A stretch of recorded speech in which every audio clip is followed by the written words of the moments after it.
having in South Africa with Nigerians in particular that are here illegally, that don't feel that they need to be law-abiding citizens in this country, is that we have been having this problem for a very long time. And we have been just taking it with a pinch of salt. We have just been taking it with a pinch of salt. Now, this whole coronation, it just became something else that is saying you are really undermining us to the core now. Because there is one gentleman from Nigeria, I don't know his name, he has gone on TikTok, I think, and he is talking about, like, he is basically derogatory towards every South African woman. And that is not correct. True. You cannot box everybody in the same thing. He is claiming how he has 7 children with South African women and how, we are easy and quick to open our legs for Nigerian men. This and that. That is so incorrect. For a praying country, for that matter, I follow a pastor from Nigeria. And this is heartbreaking to watch. It is not every South African that is against Nigerians or Nigeria. It is a thing of we are against Nigerians that are here illegally. They are doing wrong things. Even if you have a legitimate business according to you, are you paying SARS? And if you come into this country, I believe when you travel, you will know the requirements of traveling. You will know the requirements are saying for South Africa, for you to be in my country for business, you need to bring 5 million rands to start your business in South Africa. You need to take your child to a private school. Our government schools are flooded. Our children are not getting space. We have children right now that are full in townships because they could not get space. The space is given to Nigerians. Nigerians are pulling guns. I personally was shot at for an iPhone in my car as a woman. When in South Africa we are dealing with GBV, gender-based violence, you are shooting a woman that is sitting in her car. I'm sitting with my Nigerian friend in my car, and I got shot at. The gun was put on my temple for a phone. I was even told I am lucky because I fought for my life. My car was shot at. A case of murder was opened. My phones are gone. I had to go to iStore and report those phones. To this day, those phones are not traced. Apple cannot trace those phones. How they reopen them, we don't know. How they beat the system, we don't know. You go to Cape Town to Parklands, a Nigerian lands in South Africa today. In 6 months, he is driving a 10 million rand Lamborghini Urus. How so? How so? We are dealing with the bigger scam of the scam that has even affected Nigeria itself, of women that are married to Nigerian brothers. Those women, they scam the entire world, more than 70 million or something like $500 million US dollars.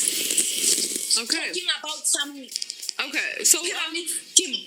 Yes. So I'm going to ask you 2 questions, and then my panelists are going to ask 2 questions, and we'll move to the next. So the very first question is this. Now that the apology has not been considered, what's the way forward for you South Africans? Because it is rumored that you guys are planning on protesting, I think, this April Fool or so. Can you tell us more about it? Okay. South Africans, like the brother did say, that we let things slide until we get to a tipping point. That's why you see the march. The march was basically to say, get yourselves together, leave our country peacefully before we do anything that we ourselves will regret. And what happened yesterday is what the impact will be on us, because the money to fix will be coming from us. It will definitely not be coming from these brothers. Number one is that how did it become violent yesterday? It is 2 days ago. It's because allegedly, it is claimed that a Nigerian brother stabbed one of the guys that was from KZN. So when they were supposed to hand over the memorandum, because I believe maybe you guys didn't get that because it was spoken in Zulu a lot on social media. So that's how the whole uprising began, because somebody that came with the crew from KZN was stabbed. So when they were supposed to hand over the memorandum, that person that got stabbed, they say allegedly it is a Nigerian person that stabbed him. And the second one was a Nigerian person ran over somebody, and South Africans were like, no, we will not take this, because it was meant to be just a peaceful march whereby a memorandum was to be handed over. Now, what will happen next? Remember, 1976, as we are told by our parents, this is how it came to be. And Molotovs and bricks were used against the whites, that Nigerians are saying, okay, we were oppressed then, why do we still have whites? We still have whites because there are some whites that have been here forever and ever, because Jan van Riebeeck came to this country in 1865 or 16, whatever the year was, this very month. So people need to educate themselves about oppression that happened in South Africa, and why we are the way we are, how we take things slow until we get to a boiling point. Now, we shouldn't be disrespected in that manner. Going forward, we are hoping that the upcoming march will be peaceful. The memorandum will be peaceful. What we need, if the so-called Igwe, because to us, he will never be an Igwe in our country. He will never be an Igwe in our country. He needs to go and do that in his village. Yes, the Constitution says, the Bill of Rights of this country is saying everybody that is in this country is protected. Every person that is in this country legally is protected by the Bill of Rights. If you are not here legally, please pack and live. And you, Igwe, Solomon Igwe, David Igwe, Nebuchadnezzar, please pack your load. Take your wife to your village people. That is even South African traditional marriage. It says that when I get married, I will be taken in by my in-laws, not the other way around. So can the gentleman take if he really, really loves her, please take her to Nigeria and leave her, because now she no longer belongs to us. We took our lobola. Jobs, what are your plans? What are your plans? Well, the reason organizations, you can hear me, right? Yeah, we can. Okay. The reason organizations like Operation Dudula and March and March exist is to actually avoid the violence. Because originally, when South Africans started taking, like ordinary South African citizens started taking matters into their own hands, it was getting incredibly violent. People were getting killed, people were getting burned, and all that kind of stuff because of people's frustration. Like I said, it's not just a matter of people taking jobs, because if that was the case, they would attack the other Africans that they don't have a problem with. It's a matter of the crimes that they commit. That's why people end up resorting to such things. But all of us don't agree with that. That's why we have organizations like Dudula and such, in order to do it properly in such a way that nobody gets harmed, nobody's business gets looted, and things like that. So we want to have more movements like that will make sure this thing is done properly, because we can't keep relying on the government, because the police can easily be sold. Because remember, these people are selling powder. And they have these huge cartels where they can buy off the police, they can buy off politicians and things like that. So we can no longer rely on our politicians. We can only rely on the people on the ground who have these types of movements. So we aim to get more people to join the March and March, to join Operation Dudula, but to do things properly and not doing it in such a way that we look like hooligans to the world. In spite of the fact that I kind of understand the frustration of people, but at the end of the day, it's important how you're viewed, because you don't want to scare away investors and things like that. So my answer is yes. We'd like to have more movements like that, or at least increase the number of people who are helping Operation Dudula and March and March to make sure that things are done properly. So yeah, that's my answer to that. Okay, so marching, will this make the foreign nationals to leave? Because at the end of the day, the government still has to do something. If you look at the mass deportation of illegal migrants, let's say from West Africa, the government had to do something. The president had to say something that were giving you 2 weeks to leave Nigeria, 2 weeks to leave Ghana. So if your government, you can march every day, but if the government does not say that, okay, you have this number of time, this period of time to leave, then I think you just keep on marching and marching and marching and nobody will leave. That's what I was asking. What are your plans? What measures? Are you going to get your government, are you going to force your government into buying what you're selling or what exactly? Since they are not cooperative, obviously. We've already taken measures in, putting pressure on the government to deal with illegal immigrants. Okay.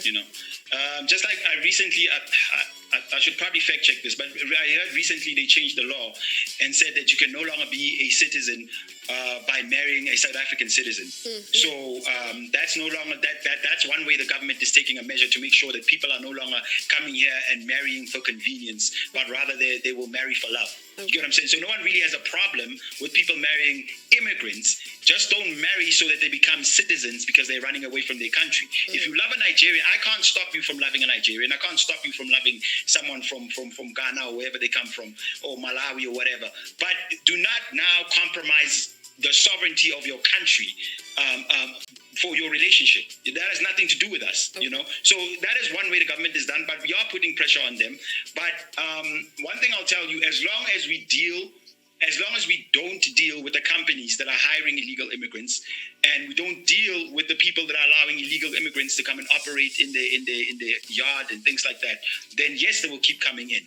But that's another thing that we noticed, that it is the South Africans who are accommodating illegal immigrants that are making it so that these people are comfortable in this country. So we aim to make them so uncomfortable that they go back home and fight. The one thing I don't understand is a lot of these guys are willing to stay here and they're willing to be killed. They're willing to die. And yet when you ask them, why did they go home and just do the same thing there? Just fight there, ask the government to for whatever it is that you guys have a right to have as citizens, or to improve the economy. Mm-hmm. Study what South Korea did. Study what Singapore did. What did South Korea did, and all that, and then do that. You get what I'm saying? But instead, they want to come here, and then they want to be revolutionaries in order to stay in a country that they're not wanted. I have never heard something like that before. You fight for your country. You don't fight to be a citizen in somebody else's country. That the people are willing to die in that country. But you're not willing to take the example from them and die in your country. That just baffles me. I don't understand that, at all. We might never understand, brother. We might never understand. Thank you very much. Thank you for joining us today. Hope we can have your subsequent edition. And you're so eloquent, my goodness. You're very fluent. You agree with me, isn't it? Yeah, very intelligent. You're so intelligent. Please, I beg. Give up. This is for you, brother. Go to school. Thank you. And to our Nigerian brother, before we go, any last words, brother? Samuel. Samuel is not there. Samuel is there. Yeah, I'm here. My brother, you back to us. Oh, not at all. I know the verse. Yeah. It's just that it's so pathetic that a little or no violence seen by a Nigerian, and it feels like it's only Nigerians are into violence, because my brother said something about being in Dubai and this and that. I don't want to say much because there's not time to be emotional or anything. Yes, yeah, we Nigerians, we do too much sometimes. No one is denying that fact that we do too much sometimes. But it should not now be a case whereby because a Nigerian did something somewhere, then you feel like, okay, that is who Nigerians really are. And that does not mean that other African countries too are not committing crimes wherever they find themselves. I won't blame whoever is saying Nigerians this or Nigerians that. I think I was still going to blame our own government for failing the aspect of proper PR.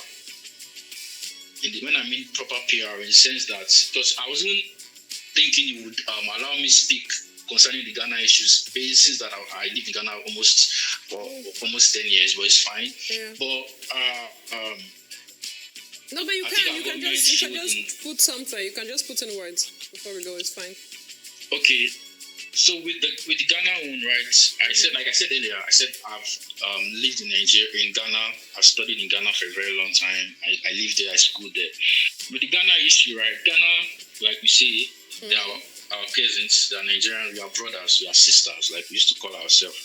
So living in Ghana has really made me see a lot. Alright. Ghana's own is even different from this. I'm gonna face your camera. Yes, you're talking to your people. Just face your camera, yeah? Voila. Yeah, they say Nigerians are doing this, are doing that. I lived in Ghana for many years, right? And I can tell you for the fact that there are so many Nigerians in Ghana doing that thing the right way, and they are not constituting any nuisance in any way. I can tell you for a very fact, because we have a Nigerian community also in Ghana. All right, we have so many Nigerians there that they are doing that thing perfectly well. All right, and what they are saying about Nigerians, I don't know if you are aware about the onion issue when they said we are also taking over. Yeah, so it's as if the thing is just as if Nigeria should just step in and say they also want to do something, it's going to be an issue. If tomorrow we say we want to do this, it's going to be a topic. There's nothing we will do that will not be a topic. If tomorrow we say you are going into another thing again, they'll still come and see that you are taking over something. If we even leave it again and go to another thing, they'll still come and take over. So Nigeria has been like a source of excuses. But my brother, so don't you think that, I mean, everybody cannot be wrong, because I feel like you're making a lot of, you're defending.